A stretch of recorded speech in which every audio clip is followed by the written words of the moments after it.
Алейкум. Жаңылбек, сізді бұл жерге шақырғаныңыздың себебі бірден-бір Қырғыз еліне аттың ашқасында ол танымал төркім ақындардың бірісіз. Ошондой эле сізді бүт Қырғыз елі таныйт, урматтайт, сыйлайт дегендей, сіздің бүгүнкү күндөгү бийликке болгон көз карашыңызды айтып кетсеңиз. Рахмат. Атың ким? Кудурет. Жакшы. Ассаламу алейкум. Урматтуу Кыргыз калкым, Москвадагы канча мигранттардын атынан биздин атыбыздан бир салам кабыл алпаңыздар.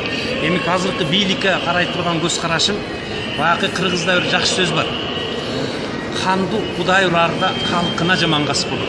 Байды Кудай урарда байлыгына мас болот деген. Муну айтып атканым мындайда жигиттер. Мына биз жырганыбызда Москвада жүргөн жокпуз. Кандай деген сөздөрдү угабыз, кандай деген эмелерди угуп, тапканыбызды өзүбүз деле билебиз да туурабы.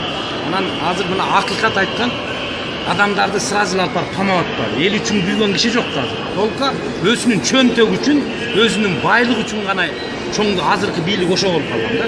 Жан үчүн ачык айткан, акыйкатты бетке айткан мына Текебаевге окшогон кыргыздын негизги нукура Кыргызстанда орусча айтканда эң чоң фигурасын бул жөндөн жөн бандиттерди алып барып камап коюп атат.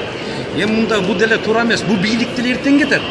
Багы бектер кетет, бетеге кетет, бел калат, бектер кетет, эл калат деген. Баалы кыргыз эли сөзүбүз эле калышыбыз керек. Эми бааны мына азыр интернеттен көрүп атабыз. Интернеттен көрүп атабыз, бааны аял кишини эркек киши сыйлаш керек. Канчема болсо дагы пайгамбарыбыз ушундай айткан. Аял кишинин аябай мындай уважение болуш керек. Эми Салянованы бааны прокурор болуп иштеген, анысы дагы кыргыз элине аябай эмгеги сиңген аял дагы. Ошону жана Ануар Артыковду кандай бир депутат былжырап атат.